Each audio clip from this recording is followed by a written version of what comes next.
La Sala de Psico presenta ¿Dónde está mi cuerpo? Un podcast de infancia y psicomotricidad con Nuria Pérez. ¿Qué tal? Buenos días, buenas tardes, bienvenido, bienvenida a un episodio más del podcast de La Sala de Psico. Ya ves que hoy no estoy en la Sala de Psico, tampoco estoy en ningún estudio, estoy en un sitio maravilloso. Estoy con Paola. Paola, además es que no sabes, yo vivía en esa esquina, de ahí atrás. Sí. Es que yo me he enterado que eras valenciana. Claro, cuando hemos llegado, yo hice la carrera en Valencia y cuando hemos llegado, yo decía, me suena un montón, es que yo vivía en esa esquina ahí atrás. Entonces, bueno, estoy en un sitio muy especial porque, bueno, ¿no? Me trae a un poco mis orígenes. Estoy con Paola de la Cruz. Paola, mil gracias por traerme a una de tus casas. Bienvenida. A una de tus muchas casas. Seguramente la conoces por redes porque Paola, para mí, te la voy a presentar como lo que significa para mí. Para mí es, o para mí eres, mejor dicho, te lo digo que te tengo aquí, eres una activista de los derechos de los niños. Y me resulta tan necesario que haya gente que hable de una manera tan clara de lo que la infancia necesita, de cómo las familias se tienen que acercar y sobre todo de cómo los profesionales, o sea, toda la incoherencia, ¿no? Muchas veces de tenemos un discurso pero que luego no llega a la práctica. Y qué bonito que se vea cómo desde la gestión de los centros de educación infantil se pueden hacer las cosas de una manera diferente. Así que bienvenida al podcast. Yo me doy la autobienvenida, me la acaba de dar, pero también me doy la autobienvenida a su casa. Y bueno, yo quiero que venga para que hablemos de valores, de niños, de niñas, de familias, de educación y de todo lo que podemos traer a la gente que nos escucha. Así que, bienvenida de nuevo. Un placer. Bueno, yo creo que es indispensable que muchos de los docentes tomemos ese papel, ¿no? Porque hablar de educación es hablar de respeto, es tener presencia y tener el papel clarísimo de que el protagonismo está en esos pequeños a los que acompañamos. Y la diferencia entre educar y acompañar es bárbara. Uh-huh. Dentro de ese perfil de docente, del compromiso que tengas con la infancia, está efectivamente algo que nos cuesta sacar a la luz. Y alguien lo tiene que hacer. Entonces, yo transmito en las redes, no por tener seguidores, sino porque hay cosas que tienen que cambiar. Y el compromiso con la infancia es que hay temas que son incómodos, pero en cualquiera de los casos la cadena de responsabilidad adulta tiene que autogestionarse y no trasladar esas incoherencias de las que decías tú uh-huh. a los niños y a las niñas, porque lamentablemente ellos no tienen la capacidad de expresarnos que hay cosas que como adultos no aceptaríamos. Eso es. Que si estuviéramos en la escuela como alumnos y alumnas, denunciaríamos a la escuela por una serie de cosas que no son correctas. Uh-huh.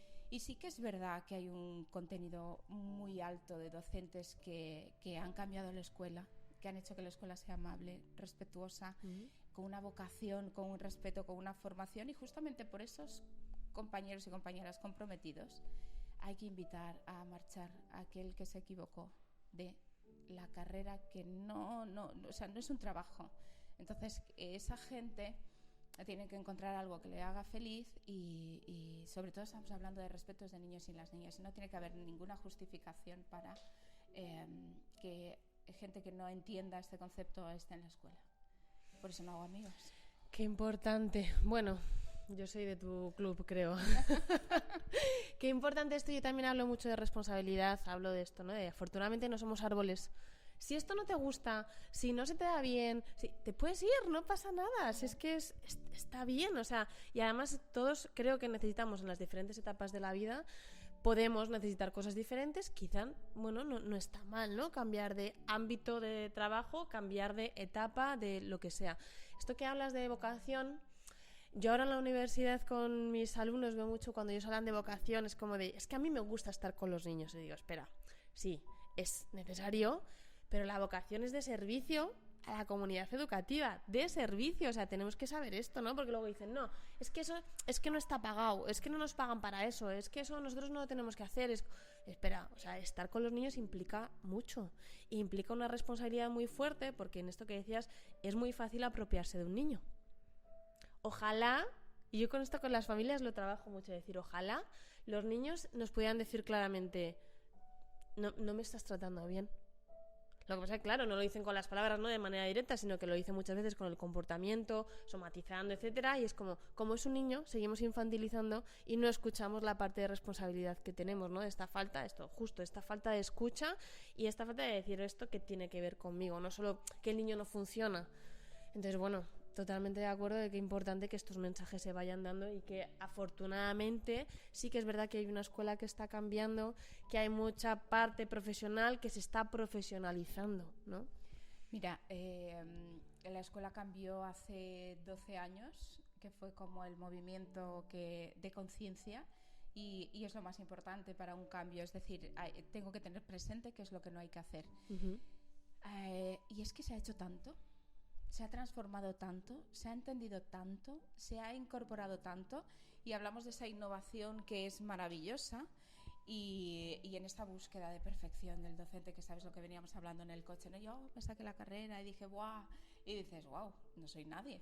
O sea, tener un título, estar autorizado, no significa estar preparado totalmente para estar delante de un niño y una niña. Y si no entendemos, efectivamente, vocación es necesaria, entrega, si quieres ser docente, tienes que entregarte en cuerpo y alma, sobre todo porque parece algo que se repite, pero es que es hacer humanidad, es estar con los niños, es trasladar modelos y patrones de conducta.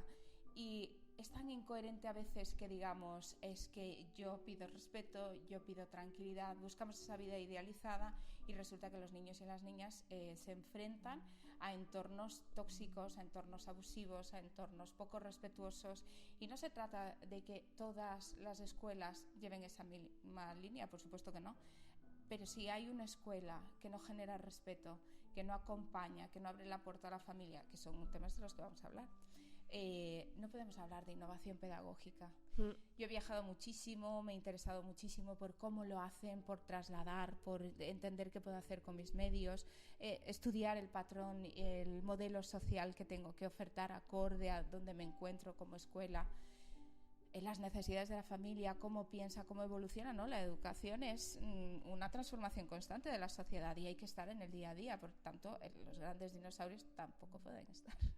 Porque no podemos aplicar las mismas fórmulas, ¿no? Pero hay una cosa que me ha maravillado que has dicho, es yo no te puedo decir, me estás tratando con poco respeto. No me siento cómoda. Y yo ahora mismo te voy a coger a ti y te voy a decir, bienvenida a Dino School. Nos encanta tenerte aquí. Y nadie va a entender el contexto de venga, cariño, vamos a estar quietos, ¿no? Esta violencia sutil, que tanto viven los niños. Exactamente. Mira, me da igual que la escuela sea nueva, grande, pequeña, que todas sean guías Montessori, que, o sea, hemos modificado tanto las cosas que está genial. Pero si la mayor innovación, que es el respeto, el permiso al cuerpo, el yo te acompaño, te escucho, me pongo a tu altura, está genial, fantástico. O sea, tienen y son los derechos de los niños y las niñas. Nadie tiene derecho a tratar mal a un niño que no tiene las condiciones de poner un límite, que está aprendiendo, que no puede decir lo que haces no me gusta, eres un abusón, ¿no? Luego hacemos programas súper bonitos contra el acoso, el bullying. De cara a la galería, lo que hablábamos antes también. Es que eso es indispensable. Entonces, poder entender en el respeto la mayor innovación. Olvídate, si en una escuela se grita y es una escuela preciosa, para mí no es escuela, para mí es una estructura bonita, arquitectónica. Si en una escuela se castiga, si en una escuela hay docentes que no son felices haciendo lo que tienen que hacer, es que hablemos de coherencia, ¿no? Hablemos de qué transmito. Si yo soy una persona sombra, que está siempre enfadada, que nunca me parece bien, que todo no me gusta. Sí, es la falta. Claro, es esto que hablábamos antes, ¿no? De valores.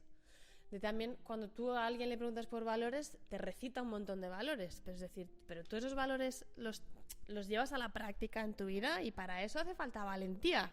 Muchas veces, porque claro, es difícil, o sea, lo tenemos ahí en el discurso. Esto también pasó con mis alumnos cuando la asignatura es organización de centros y estábamos hablando de valores en los centros educativos, la pizarra se llenó de valores, o sea, ahí podías ver sobre todo mucho empatía, escucha, pero luego ves cómo entre ellos y entre ellas se tratan mal, se hablan mal, no se respetan, no se comunican, el conflicto no se utiliza de una manera constructiva. Entonces yo les decía, a mí, a terapia, o sea, llegan muchos niños en muchas familias que la causa es mala praxis docente, porque hay una falta de valores, o una falta de valores también en la familia. Entonces, claro, yo no puedo decir, bueno, os habéis aprendido todos los valores, pero es que eso me lo puede dar el ChatGPT. O sea, no puedo girar la cara y mirar para otro lado y decir, es que no me sirve pensar a un futurible de cuando estéis en la escuela vais a tener estos valores si no los tenéis ahora. O sea, esto es algo que va en la persona. Antes también lo hablábamos en el coche de decir, es una manera de estar, es una manera de ser con la infancia. No solo estas competencias duras de tengo este título y todo esto que dice el título, sino estas habilidades blandas de cómo me relaciono yo con la infancia y con mis compañeras dentro del equipo, con las familias. Esto que decías de abrir la puerta a las familias o no. Hay un melón, sobre todo en el 03, es un temazo. Mira, wow. Te propongo un reto. Vamos a hablar o vamos a intentar contextualizar cosas que no tienen que pasar en la escuela. Nosotros tenemos una responsabilidad muy grande que es enviar a la escuela docentes. Uh-huh. Y eso es otro marrón muy importante, ¿no? Uh-huh. Y yo intento que se vayan guerreros con los derechos de los niños y las niñas e intento que identifiquen qué es lo que no es correcto, ¿no? Uh-huh. Qué es lo que no te gusta a ti. El niño también quiere lo mismo para ti. Hablabas de abrir la puerta a la familia. Uno de los derechos más abruptos que cometemos en la escuela o que debemos cambiar por tener un lenguaje positivo es el inicio escolar, donde arrancamos en muchos casos a los niños de los brazos. Es verdad que estamos aprendiendo poco a poco, pero no es un proceso de adaptación lo que tenemos que ofertar al niño primariamente y a la familia. ¿Por qué? Porque necesitan un proceso de vinculación, de acompañamiento y de adaptación. Y esos tres conceptos son muy diferentes. Acompañamiento a ti como madre y al niño, porque vienes a tu segundo entorno, que es la escuela, claro, viniendo del primario, que es casa, y es donde el niño va a empezar esa palabra que nos encanta, autonomía. Autonomía en todos los contextos de la persona que está creciendo. Si yo niego la capacidad de que un niño pueda continuar de forma segura el inicio escolar, si yo arranco a un niño de los brazos, si no permito a esa madre a la que a veces llamamos histérica o sobreprotectora, que es horrible. Sí. Sin embargo, luego hablamos de proyectos de educación emocional, de lazos de apego y de vínculo. Sí. La escuela, muchas veces, y por suerte cada día menos, rompe el vínculo, rompe el lazo de apego. Sí. Primera agresión educativa, pedagógica, emocional. Claro, hablar de esto es no tener amigos en educación o no ser una persona muy grata. Es que lo tenemos que decir. Sí. Tiene que desaparecer, porque es un derecho. Sí, se nos llena la boca luego hablando de culturas colaborativas, cuando luego ves los proyectos educativos de centro y toda pues esta propaganda, ¿no?, que se hace. Esto se habla mucho cuando hablamos de participación. Dentro de la escalera de participación hay uno que es esto, la pseudoparticipación, que es como, sí, aquí las familias participan y entran, pero al final es como propaganda de cara a la galería otra vez. Pero claro, ¿qué espacio das a las familias para que tengan esa confianza, que el niño también se quede tranquilo cuando se queda contigo, como figura de referencia? ¿Y por qué se ve a las familias como rivales? Como decir, esta madre me molesta, o este padre no viene, pero ¿qué se está haciendo de una parte y de otra, ¿no? Para que también esta familia tenga confianza en ti. Mira, yo, Paola, esto lo veo mucho. A mí me llega información que a la escuela nunca llega. Y yo digo, ¿por qué? ¿Por qué? Es verdad que yo tengo otro tipo de formación y puedo hacer otro tipo de preguntas en el encuadre que yo genero.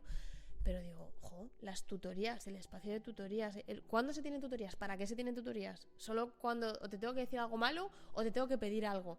Pero hago reuniones contigo periódicas para conocerte, para darte, decir qué necesitas, para contarte cómo va la evolución de tu hijo, para que conozcas a tu hijo o a tu hija desde otro punto de vista, en otro espacio, en otras relaciones. Y yo digo, ¿por qué eso no se hace? ¿Dónde está? O sea, ¿qué resistencia tan grande? Entiendo que es una falla en la formación también, porque hay muchas veces que es como que no se sabe que se tiene esa posibilidad, ¿no?, desde la reflexión de uno mismo, pero, jolines, sí, luego se hacen cosas tan bonitas, o sea, se pueden hacer procesos de cambio tan bonitos, pero al final es como que se rivaliza entre una parte y se entran como en rencillas muy, pues eso, muy tontas entre adultos. ¿Y dónde cae? En el niño. La cadena de responsabilidad adulta. Mira, cuando decías, ¿por qué no abrimos la puerta? Porque en esta parte sí que es vocación, ¿no? El docente que se enfrenta a una ratio superada, a unas condiciones sin paralelas, sin acompañantes, con unas necesidades para una sola persona. La escuela cambia, efectivamente, pero el discurso es comercial. El discurso, una escuela que no permite que la familia esté al 100%, ahí vinculamos a la familia y a la escuela. Ahí continuamos alimentando los lazos de apego. También vamos a abrir otro melón que está relacionado con el cómo toco, cómo respeto, cómo concibo a la infancia. Ay, me encantan estas cosas. Cómo hablo, y que aunque yo te diga cariño... No lo veis, pero me está apretando. Claro, eso es violencia dulce, eso es violencia súper naturalizada, ¿no? Y es que el niño al que está siendo apretado siente miedo, pánico, porque esa persona que aunque le trate bien, mal o regular, es el punto de referencia en la escuela, y lo invasivo que es que alguien te esté así hablando y te esté sonriendo, y además, o sea, el nano está diciendo, esta persona me quiere, me dice cariño, no, pero me está haciendo mal. Sí. Ostras, yo estoy haciendo algo mal, yo no puedo defraudar a esta persona. Me quedo quieto, y entonces el quietito, espera un ratito, tiene efecto. Parece una broma, pero es que estas cosas no tienen que pasar. No tienen que pasar. Sí. Cuando yo no permito que la familia me acompañe, es que es verdad que los recursos económicos, la política, o sea, dejemos de hablar de esto. Ser educador es ser una persona creativa, que es verdad que la responsabilidad en la cadena de responsabilidad adulta, política, educativa, familia, docente, centro, es toda adulta. Y que lamentablemente, tenemos que ser conscientes, recae en el docente. Pero si yo como docente, que estoy por vocación creativo, abro la puerta a la familia, la implico. Nosotros tenemos un programa de inicio escolar que te vas a reír, se llama Abrazo Solidario. Es aquella madre, aquel padre que dispone de más tiempo y que se viene con nosotros. Las familias entran en septiembre y se van de forma individualizada solo cuando su hijo o su hija dice adiós mamá, adiós papá. No proyectas de forma adulta el tiempo que necesita cada uno de ellos, porque si nos vamos al origen de los tipos de lazo de apego, yo tengo que acompañar a esa madre y a ese niño o niña, y luego me vinculo. Claro. Porque tú como madre tienes seguridad en mí, que no me conoces de nada, no Eso tienes que esperar un año para decir, ay, pues mira, al final era maja. Eso sí, qué bien, qué suerte he tenido. Qué triste, ¿no? Que tengamos que tener suerte en si la persona que está delante de una de las acciones más importantes, que es educar a un ser humano, en la escuela hayan familias que se planteen o que digan que han tenido o no suerte con el docente. Y eso es una... No se pueden decir tacos, ¿no? Pero es que eso... Sí, ¿por qué no? Me parece aberrante. ¿Sabes lo que te quiero decir? Es horrible, sí, efectivamente. Aberrante. Yo también lo he pensado mucho, porque hay veces que los niños, o sea, y veo a las familias que a lo mejor es la primera o la segunda sesión y las familias se van tan tranquilas y el niño se queda tan tranquilo, que hay casos que no, que hay que hacer todo el trabajo. Y muchas veces me planteo decir, ¿qué hago diferente para que esto pase? Claro, que pues genera un encuadre, se genera una tranquilidad, porque además tanto la familia como el niño sabe lo que va a pasar mínimamente, con una flexibilidad, pero el encuadre siempre está claro, hay una estabilidad, se da seguridad.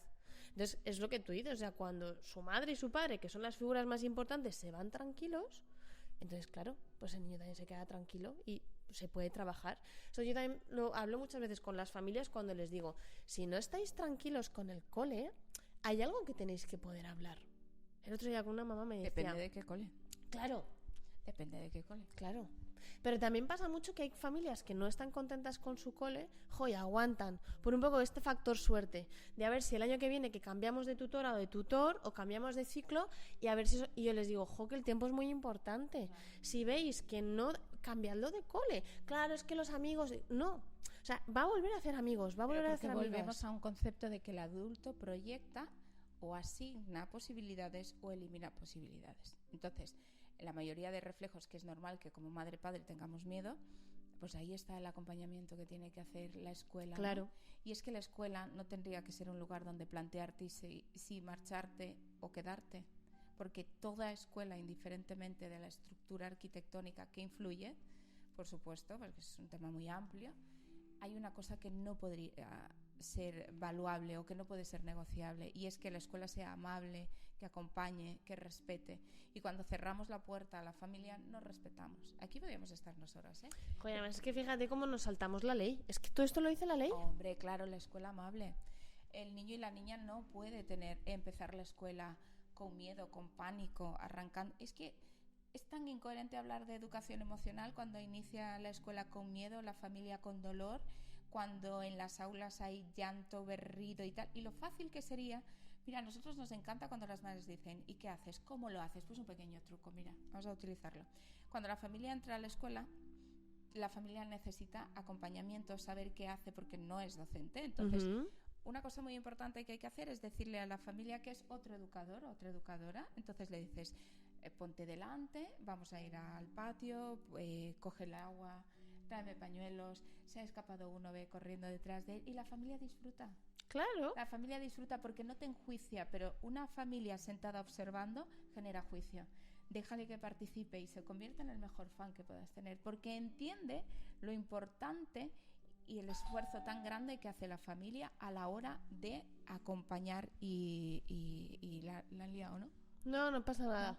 Bueno, es que como podéis ver estamos en el hall de la escuela y entonces, bueno, pues en 6 minutos yo creo que ya empiezan a... Podríamos invitar a una familia, mira, ahora que sería interesante. Ahora le preguntaremos qué le parece. Mira, voy a hacer un cambio que te va a encantar. Es además tu campo y yo quiero que me culturices. La escuela niega uno de los derechos y necesidades de los niños y las niñas, especialmente en la primera infancia, donde el niño conoce el mundo, se relaciona, aprende a ser autónomo mediante el movimiento.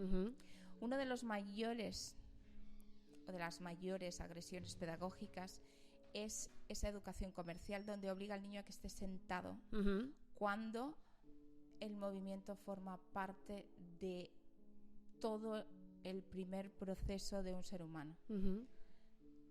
Además a esto le podemos enganchar la obligatoriedad de relacionar con procesos que no están desarrollados con la anatomía del niño y la niña y en la que se generan otros problemas que además generan otros problemas donde confundimos a la familia. Esto es muy largo, pero este parece un chascarrillo.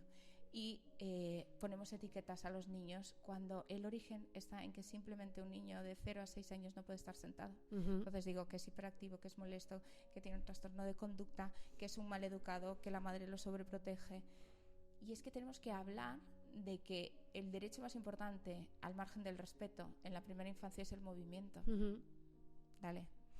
Mira, el otro día justo fui a hacer una observación de un peque con el que estoy trabajando. Fui a hacerle una observación al aula y luego lo hablaba con la tutora y decía, es que es un problema de sistema. En cuanto decía, es que no se mueven, o sea, bastante bien para, o sea, entre comillas, bastante tranquilos están, llevan toda la mañana y además a mí me invitaron, estaba en la asamblea y yo estaba que no sabía dónde meterme, porque era como, Dios, necesito moverme, yo no puedo estar más aquí, o sea fue como de, es como, han tenido 20 minutos de patio que no les ha dado tiempo a nada. Entonces, claro, estaba inquieto, pero este niño y todos, y decía, pero ¿por qué el movimiento no está más en la escuela, ¿no? O sea, es un problema de estructura muy, muy fuerte. Pero también hay una parte, el otro día también haciendo una formación en un cole, les decía, estábamos hablando de esto y decía, cuando hablamos de psicomotricidad, está mal entendido. Decía, tú piensas, o sea, tú hablas de psicomotricidad y haces un circuito, ¿dónde está la parte psico? ¿Dónde está? O sea, porque no tenemos formación, porque intentamos hacer de todo y no llegamos a nada y quizás es muy importante formarnos en un ámbito y que la escuela sea plural en la formación. Sí, pero también hay una parte que es historia de la escuela, historia de la educación. Y yo les decía, os podéis plantear, o sea, cuando se hacía, los circuitos vienen de la educación física de base. Y esto es historia de la psicomotricidad, pero es historia de la escuela.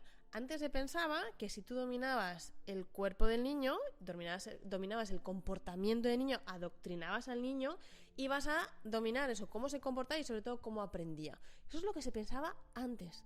¿Por qué no está evolucionando nuestro pensamiento en cuanto la sociedad está cambiando? O sea, cuando se pensaba esto del cuerpo del niño, ¿en qué etapa social e histórica estábamos? En un momento de adoctrinamiento social. Ahora no estamos ahí. ¿Por qué no seguimos evolucionando? ¿Por qué nuestra mente sigue en un pensamiento cartesiano totalmente de cuerpo, pensamiento? Si dominas el cuerpo, dominas el pensamiento. Esto es como lo de mens sana in corpore sano. Es falso. Tú puedes tener ansiedad y tú puedes ir al gimnasio. Tú vas al gimnasio, pero sigues teniendo ansiedad, como no hagas terapia o no hagas algo para esa ansiedad. Es decir, no es totalmente correlacional. ¿Qué ocurre cuando se hace psico, cuando se da un espacio al movimiento? Es que no solo se da un espacio al movimiento, se da un espacio al niño.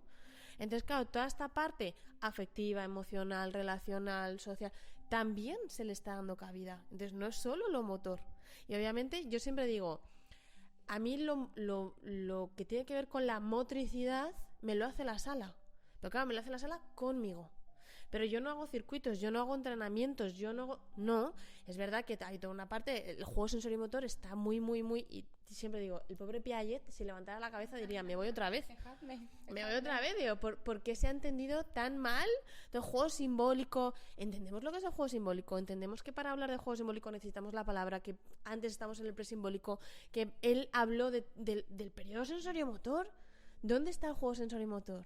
No comprendemos el juego sensorimotor, no hay espacios de juego sensorimotor. Entonces, como no terminamos de comprender la importancia que tiene la construcción del cuerpo, pero no solo el cuerpo mecánico, de la habilidad.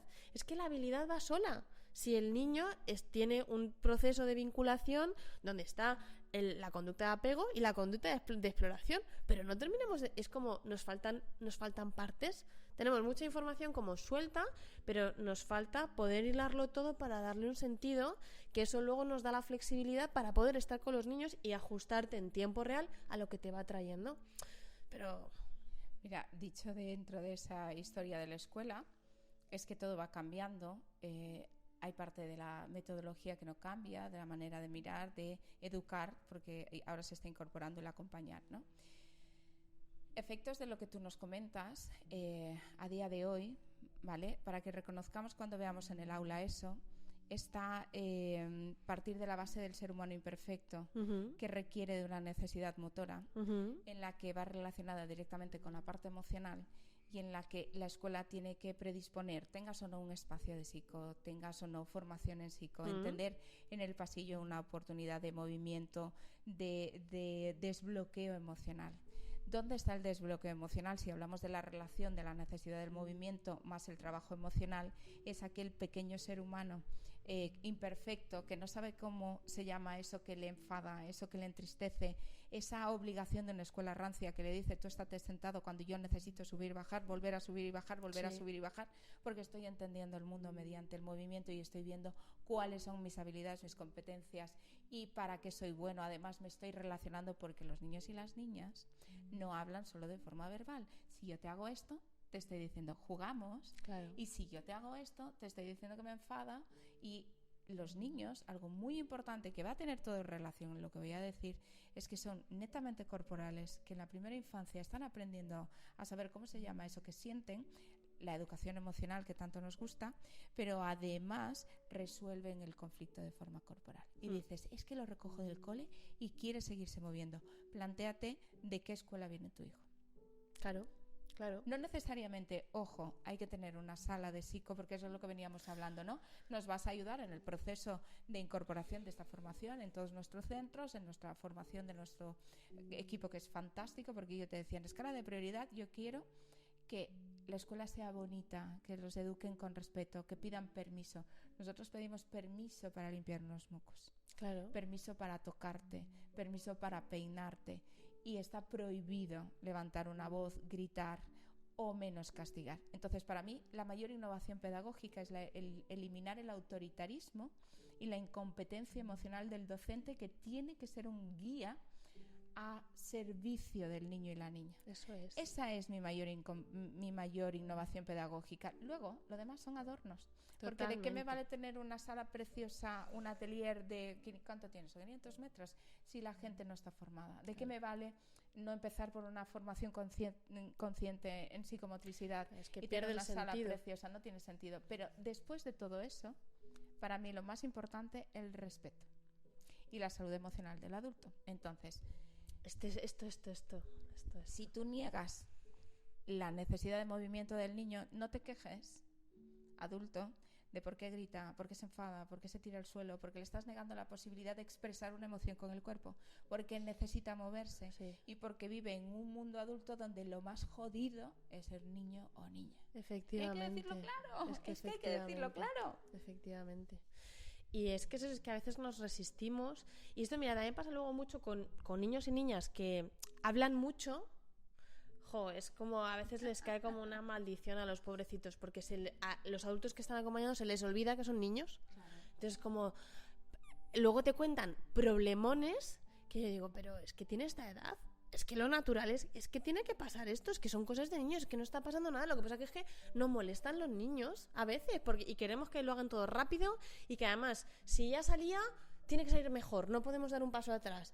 Y es como, tú te miras al espejo todos los días y te das cuenta de que no todos los días está súper bien. Si es que a nosotros también nos pasa todo el rato, pero es como, queremos eso, que nos hagan la vida fácil los niños a nosotros, cuando nosotros muchas veces no les hacemos la vida fácil a ellos. Muchas veces las familias carecemos de ese concepto o esa capacidad que podemos tener a la hora de preguntar, ¿no?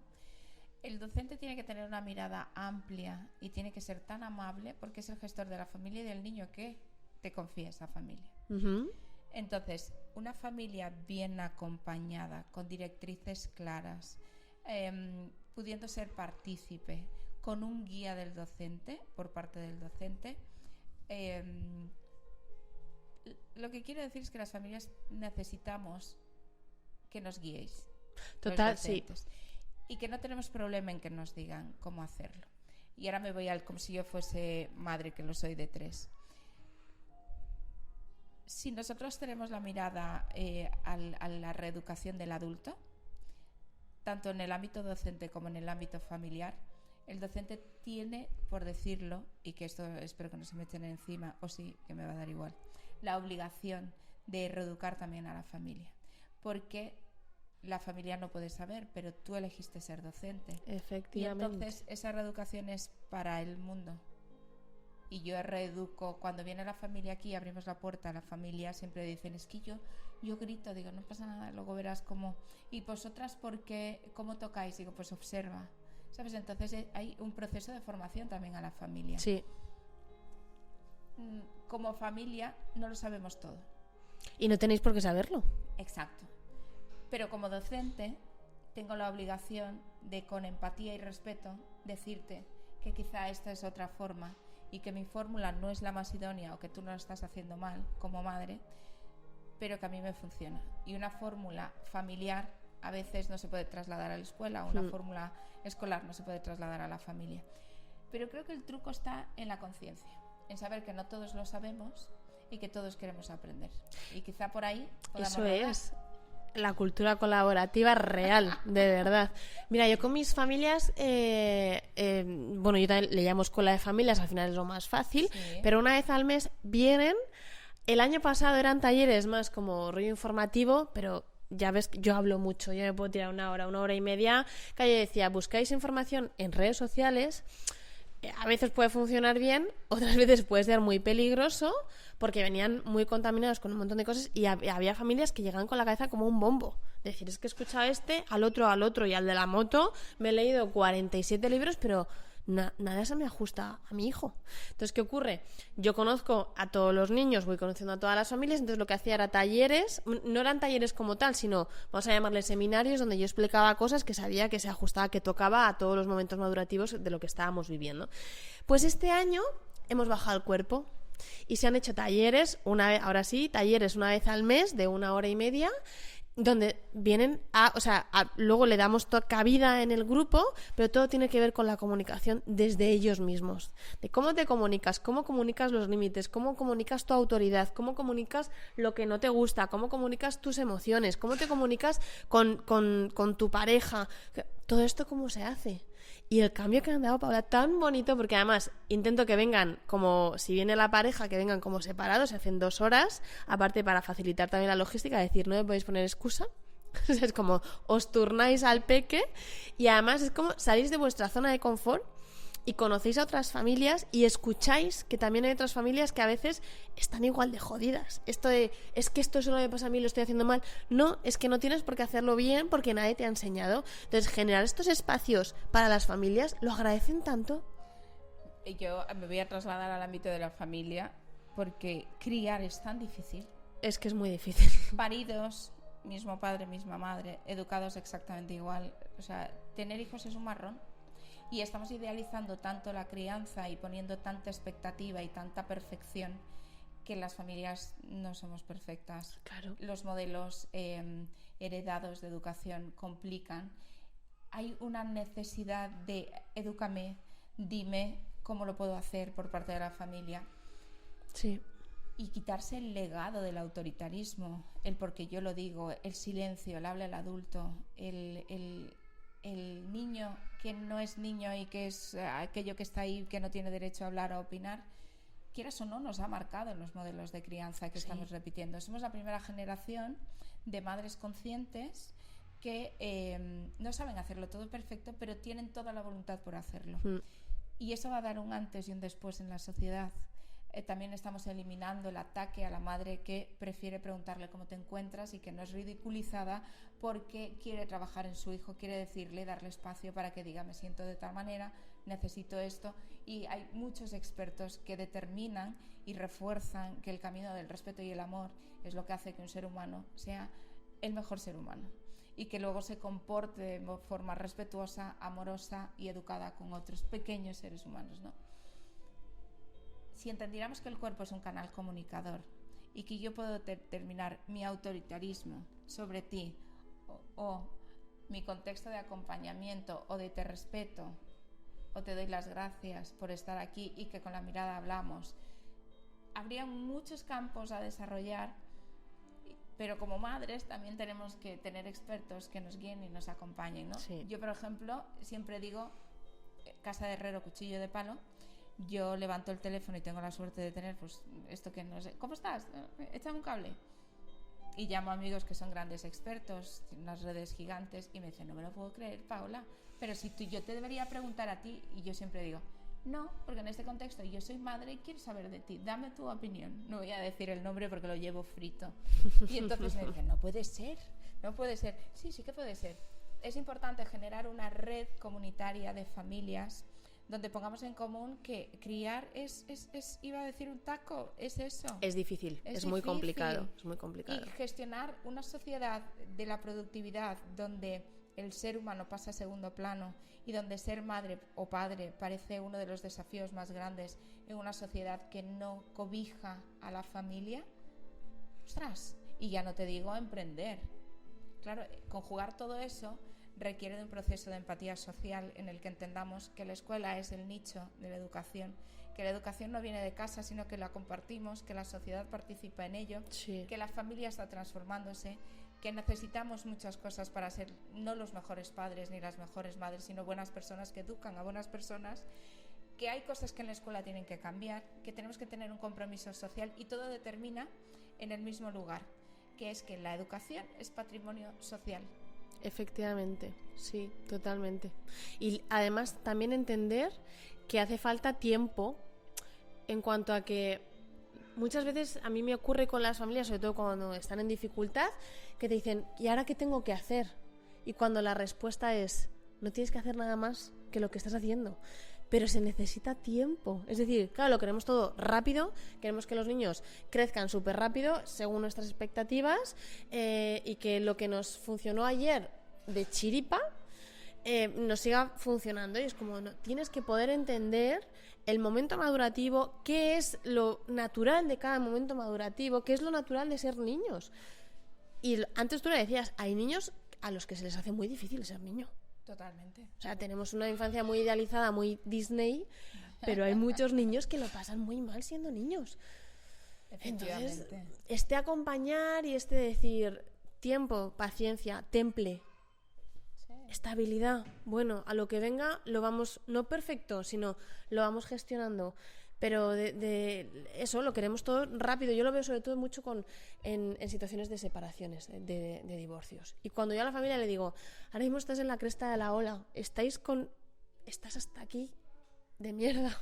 Y es como, búscate el hueco suficiente para ver y poco a poco, o sea, también date chance de que muchas veces como adultos no lo estamos pasando bien, pero intentamos que sea como todo perfecto para los niños. Es como somos humanos y en la vida pasan estas cosas. Y la vida es una gincana que cuando no te pasa una cosa te pasa otra. O sea, muy poca, también hay una parte de actitud, pero también hay otra parte de sistema y otra parte de posibilidades, de privilegios, etcétera, pero muy pocas veces el poder decir estoy bien. Siempre hay cositas, siempre van a haber cositas, y en los niños siempre hay cositas, pero estas cositas como, bueno, son cosas naturales, pues es que estamos vivos, y cuando estás vivo accionas, te mueves, te relacionas y pasan cosas. Gracias. Entonces esto, ¿no?, de decir, la infancia es un activo social que tenemos que proteger por todas las partes y que nos tenemos que ayudar si es que estamos todos en la misma. Mira, un proceso delicado como un divorcio, donde la emoción de todas las partes es delicada, donde tú dices la cresta de la ola, que es lo peor del adulto, ¿no? Cuando se siente herido, o cuando tiene que gestionar o dejar de separar una vida, y luego hay un proceso de fracaso y todo esto, hay una dificultad muy grande, ¿no?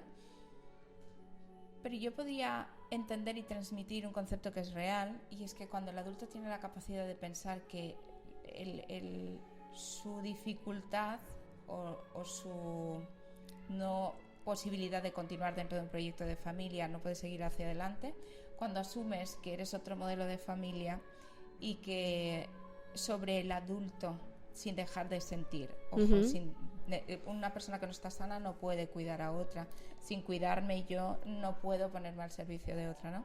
Con ese autocuidado que requiere la persona, sí que se puede llegar a tener otro proyecto común, que los hijos estén por encima del adulto, entendiendo en ese proyecto de crianza y de educación, de respeto y de amor hacia los hijos, y sobre todo haciendo en este ámbito también algo muy importante que tenemos que hacer los adultos, es entender que la responsabilidad de aquello que no supiste gestionar o que no funcionó no recae sobre tus hijos, y que aunque no seas familia unida en ese contexto tradicional, puedes ser el mejor padre, la mejor madre, ofertando no desde esa perfección social que se espera, sino desde el amor y el compromiso y el ser imperfecto, que ojalá hubiera podido ser diferente.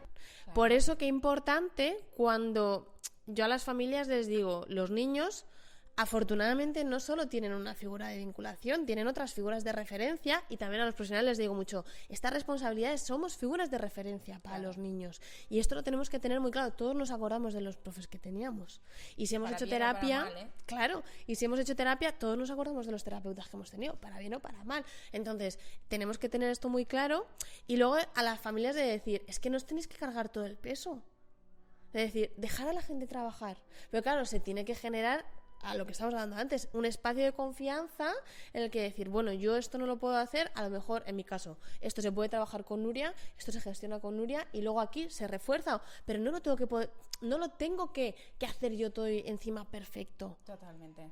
Mira, hay una cosa que me encantaría que se quedara, si podemos legar algo, que sea el hecho de que tengamos muy presente que un punto de referencia marca la vida de un pequeño ser humano en cualquier etapa de su vida, y algo más importante aún, que abusamos de ese contexto de ser una persona importante para un niño o una niña. Aunque yo te maltrate siendo tu niña, aunque yo te pegue, aunque yo te castigue, te ignore, no te cubra emocionalmente, como yo soy tu figura de referencia y una etapa determinada del ser humano necesita a alguien al que agarrarse para sentirse seguro, yo puedo gestionar mi acompañamiento, mi crianza a ese niño, a ti como niña, siendo una mala persona. Y aún así, tú me vas a seguir queriendo. Y eso es súper duro, entender que un niño maltratado sigue queriendo al maltratador. Sí. Y que un niño lo que merece es que el punto de referencia, sin tener perfección y sin buscarla, simplemente sea buena persona y tenga conciencia. El inicio de la crianza respetuosa es la conciencia, para saber que no soy perfecta, que hay cosas que tengo que cambiar, que hay cosas que estoy aprendiendo, que hay cosas que puedo mejorar, porque la social crianza edulcorada esta no tiene nada que ver. Mi hijo me dice, mamá, tú gritas. Digo, hombre, claro, no te fastidies. Digo, ya está bien, es que te lo he dicho 3 veces, es que soy humana. Es que parece que estás, claro, y mi dificultad, tengo uno de 16 que va a cumplir 17, uno de 11 que va a cumplir 12 y uno de 5. Entonces, el de 12 están como mimetizados y es como repetir la misma película. Y digo, no, Dios, vuelven. Y hablo con ellos y digo, Roberto, ¿me escuchas? Pau, ¿me escuchas? Digo, ya sé que no me escuchas, pero yo me desahogo. Digo, ya está bien, ¿por qué necesitas que suba la voz? Porque yo también subo la voz. Pero, perdona, hijo, es que es para decirte dos cosas. O sea, no soy perfecta. Dice, uy, la crianza, mamá, la crianza. Digo, es que, de verdad, ¿sabes? No va de ser perfecto, va de ser consciente. Somos humanos también, efectivamente. Va de ser consciente y respetándonos. Esa es la base. Sí. Respeto y conciencia, creo yo. Antes también hablabas de esto, ¿no? De que hay veces que damos por hecho que todo el mundo está en su máxima capacidad para criar, para relacionarse, y no. Y la salud mental está tan fragilizada que, claro, entonces, claro, cuando nos encontramos con ellos, mira, el otro día escuchaba a un niño que decía, es que yo cuando traigo juguetes al cole, fulanito y menganitos que son unos pesados, porque todo el rato se ponen muy pesados, porque todo el rato me quieren preguntar qué, y la tutora decía, ¿no será que quieren jugar contigo? Y yo lo veía y decía, criatura, que tiene que escuchar este niño en su ambiente para percibir y decir, verbalizar que cuando dos compañeros se acercan a jugar con él, lo que él trae, y se muestran interés y quieren estar con él piensa que son unos pesados y se queja. Y lo vi tan solo, o sea, lo percibí tan solo que dije, pobrecito, o sea, con 4 años.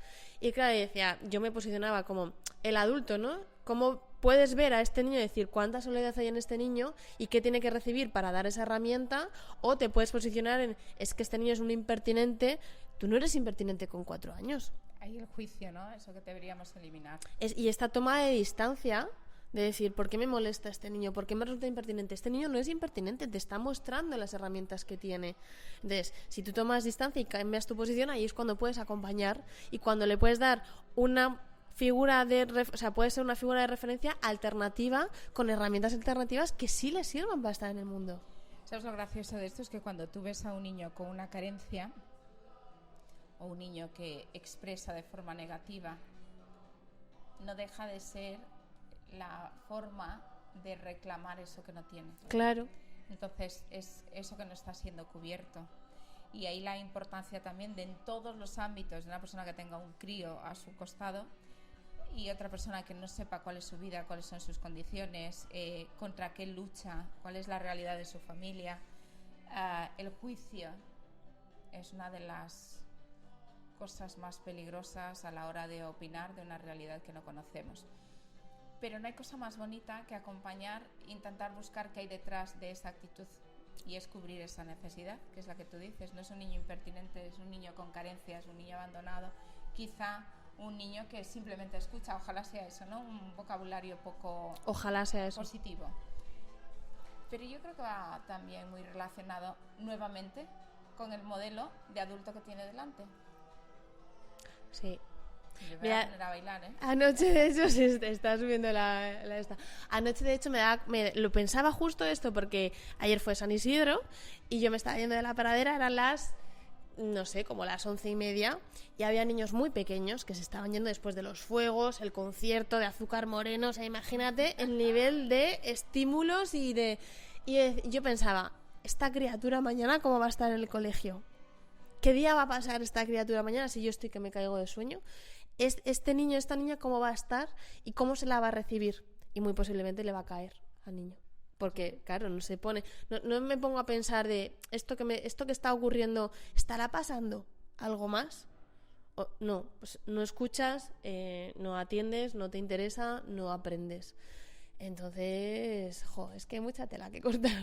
Pero tú imagínate que en ese contexto de no saber cómo ha pasado un niño, a la escuela que vas a ese niño o esa niña es una escuela que antes de plantearse que tiene que hacer la actividad se preocupa en ese lenguaje que ya es diferente cuando te vas a poner malito, con ese abrazo o esa conducta que no repites a la hora, porque al fin y al cabo que tengamos 10 o 15 o 20, nosotros sabemos hasta qué quiere decir esa forma de caminar, cómo nos saluda, esa rutina, ¿no? Ese vínculo que tienes como educadora. Me encantaría soñar y llegar al punto en el que me gusta soñar. Tengo un problema, que soy disléxica, y ordenar me cuesta muchísimo, no sé si lo sabías. Y hago traslados. Quiero dejar de soñar y entender que los niños van a llegar a una escuela donde quizá la familia tuvo un día difícil, pero que va a haber otro lugar donde se equilibre, porque nos podemos permitir estar mal. Tanto la escuela y la familia tenemos que apoyarnos unos a otros. Me encantaría seguir soñando con que los docentes, antes de plantearse qué aportar de forma pedagógica para la foto, para el Instagram, se olvidan de todo eso que tiene que ver con la educación comercial y se centran en esa información que damos constantemente, que las investigaciones nos repiten, que es trabajar en el ser, el cómo te encuentras, qué necesitas, una mirada en los ojos, un tocar, un abrazar, porque lamentablemente muchos niños y muchas niñas cuando llegan a la escuela, quizá en casa no porque no quieran, esos padres nunca les enseñaron o les dijeron te quiero, y hay una dificultad, una ruptura de un patrón que seguro que aman a ese hijo, nadie quiere hacerle mal a un hijo, sí, pero tú como docente tienes que enseñarle, abrirle el canal para que poco a poco esa familia vea que hay otras formas de decir te quiero, y tu responsabilidad quizá sea decirle te quiero, me alegra verte, me alegra que llegues a la escuela y que se la haya pasado de puta madre con azúcar moreno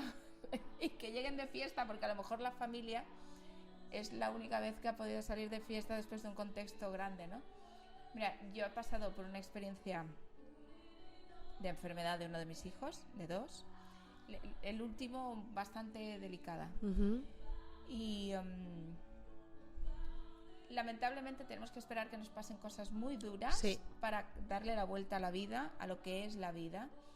Yo disfruto del lunes, del martes, del miércoles, del jueves, del viernes, del sábado, del domingo, y no espero a que sea fin de semana. Para mí todos los días son una fiesta, porque tener un hijo que es posible que mañana no esté, te cambia la perspectiva de la vida, y créeme que no te recomiendo poder ver cómo pasa la vida por una ventana de un hospital esperando que tu hijo salga de esa, o que entre a un quirófano y que cruces, y el dolor que siente una familia cuando un hijo puede morir, y esa realidad es muy dura, o ver a un hijo que entra y sale de un quirófano constantemente y que no encuentra solución.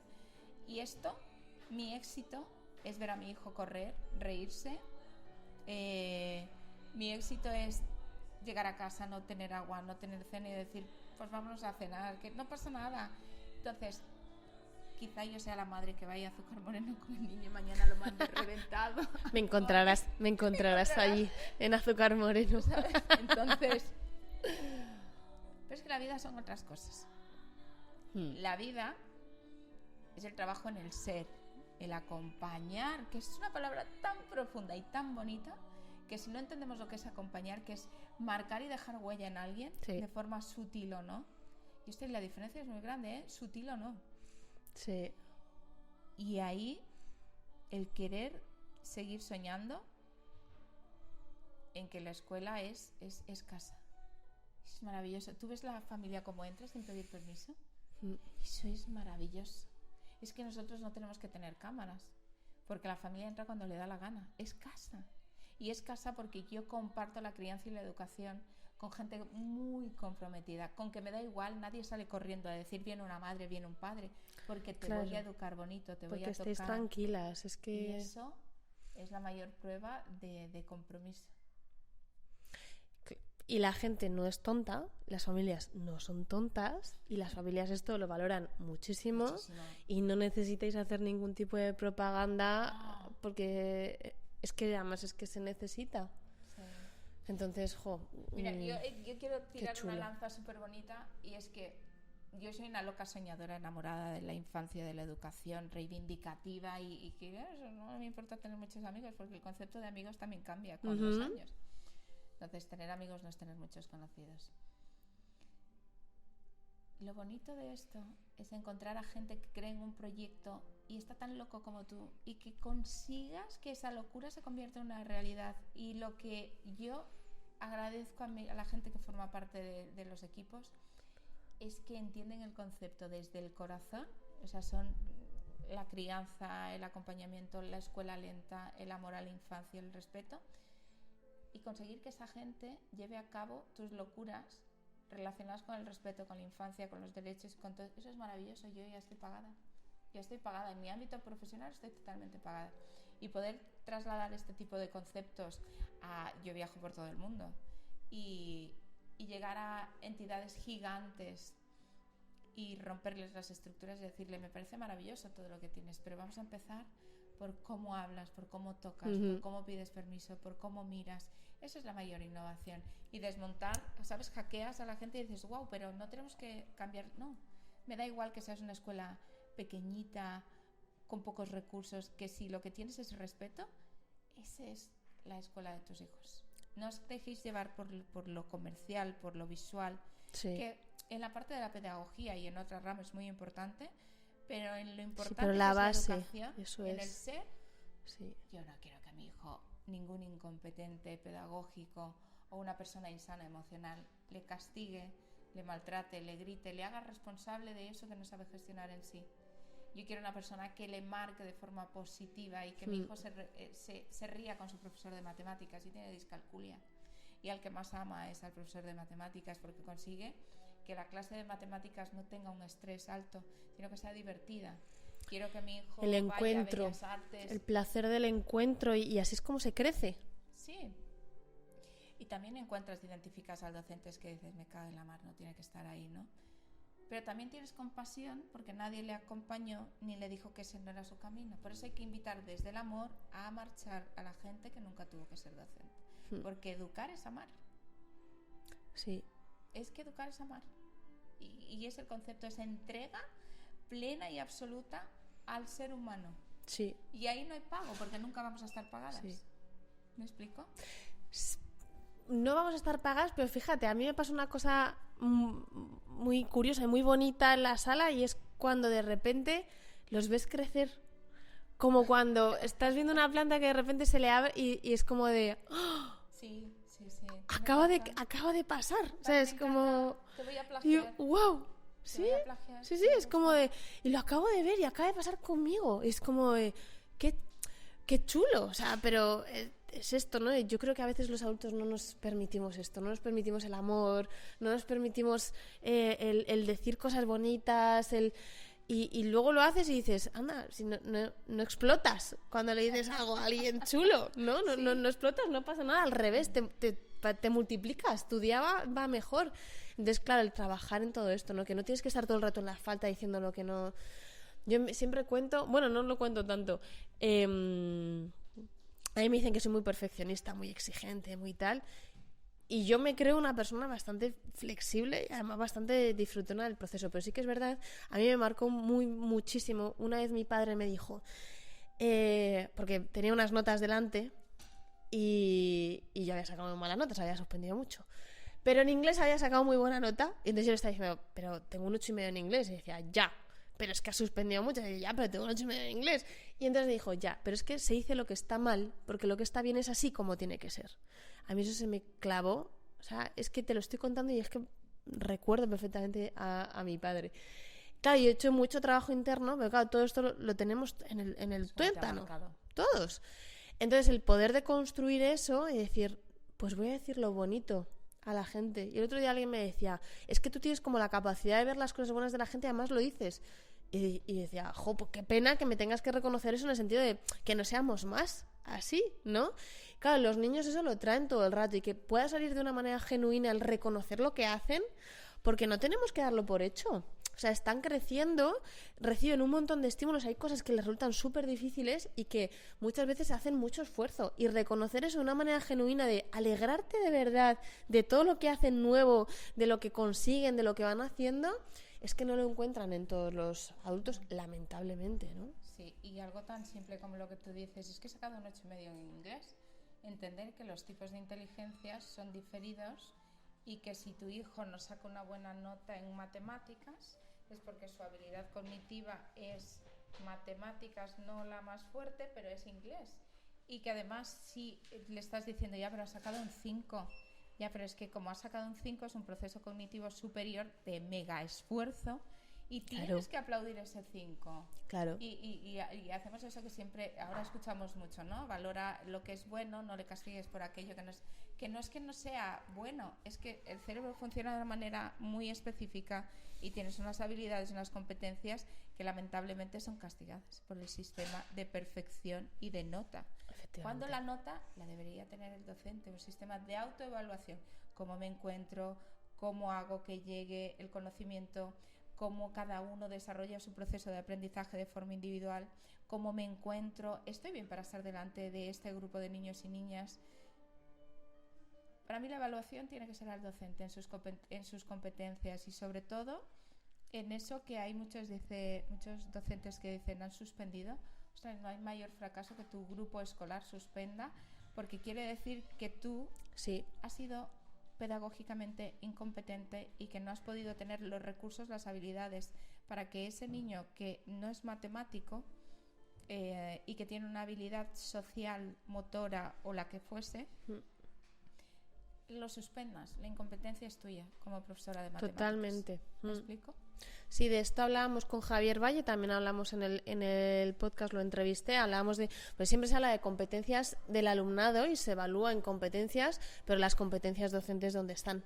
Nadie habla de competencias docentes. Y es que a lo mejor nos hacen falta de forma regular un test psicológico que valore nuestra salud emocional, mental, un test de competencias y de actualización metodológica, un test de X ámbitos difíciles de decir, y es que aquí hay que existe en la escuela, y esto ya es terrorífico, y la evaluación tiene que ir al adulto, y más si es docente. Sí, efectivamente. Así de claro. Así de claro. Las enaguas de la educación tienen que airearse. Bueno, yo confío, Paola, en que estamos en el camino, ¿no? En el camino. Así sea. Así sí que estamos. Por eso hay que valorar muchísimo el cambio de la escuela que lo ha hecho ese docente sin recursos, ese docente que se va y se forma, ese docente que está el sábado en una jornada larguísima, ese docente que sin tener recursos, tener una ratio súper alta, hace que su aula sea maravillosa, que hace que otros se sumen. Por eso hay que valorar cómo ha cambiado la escuela y por eso hay que invitar a aquel que hace que sea pesado ese cambio, aquel que no entiende en la educación un privilegio. Mira, a mí, no sé si la conoces, Marisa Moya, que es una de las referentes más grandes de la disciplina positiva. A mí lo que me encanta de ella es que lo primero que te cuenta es decir, mira, yo tenía una guardería. O sea, lo hacíamos todo mal. Y hemos hecho un cambio de mucho esfuerzo, de mucho tiempo, y ahora estamos, y es como, lo cuenta con tanta fuerza y con tanta humildad que dices, es que por ahí, es que nadie nace aprendido. No, por favor. Pero tener esta humildad y esta conciencia de decir, no lo estamos haciendo bien, vale, ya, ahora, no caigamos en la indefensión aprendida de, es que no tenemos formación, bueno, yo tampoco tenía formación. Mira, yo vengo de esto que mi padre me decía, es que, bueno, ¿sabes? Me la busqué de decir, queremos hacer las cosas de otra manera, vamos a hacer cosas de otra manera, porque se puede, porque no hemos nacido aprendidas, pero ahora es un curro, porque claro, es una responsabilidad. Pero por otra parte también los niños y las familias son muy agradecidos luego, o sea, hay muchísimo agradecimiento y se ven cambios, se ven que las cosas se pueden hacer de otra manera. Entonces, bueno, pues desde aquí hay esto, ¿no? El empuje a que sigamos. Sí, y sí que se puede. Y yo lo reafirmo, la escuela ha cambiado muchísimo. Afortunadamente. La escuela ha cambiado y es cada día una realidad. Estamos cambiando la mirada, sí, es verdad. Y yo, bueno, me salí, pero estoy muy dentro también de la escuela. Ahora incluso más, y es otro ahora como mis objetivos con la formación docente, que ya salgan de la universidad de otra manera. Que vean la realidad, las diferentes realidades que luego se pueden encontrar. Así que, Paola, estaríamos horas, ¿eh? Horas, ¿eh? Habíamos dicho 40 minutos. No sé cuánto llevamos con la pausa, pero bueno. Un placer. Un placer, sí, totalmente, por muchas más. Pues así sea. Además que la terreta es tuya. Vine cuantas veces vulguis. Aquí, madre mía, qué fuerte. Qué guay, qué guay. Sí, la próxima es en Madrid. Así sea. Voy prontito, que lo sepas. Pues mira. Mil gracias, un placer enorme y nada, seguimos construyendo. Así sea, compartir. Gracias, Anita. Nada, ya cerramos, nos despedimos de esta, vamos, ha sido una conversación estupenda, espero que la disfrutes tanto como nosotras porque estaríamos aquí horas. Yo me quedo encantada con volver aquí, que sí, efectivamente son raíces y nada, nos seguimos viendo, nos seguimos escuchando, un abrazo enorme. Has escuchado ¿Dónde está mi cuerpo?, el podcast de la Sala ESICO. No olvides contárselo a todo el mundo y volvernos a escuchar. Muchas gracias.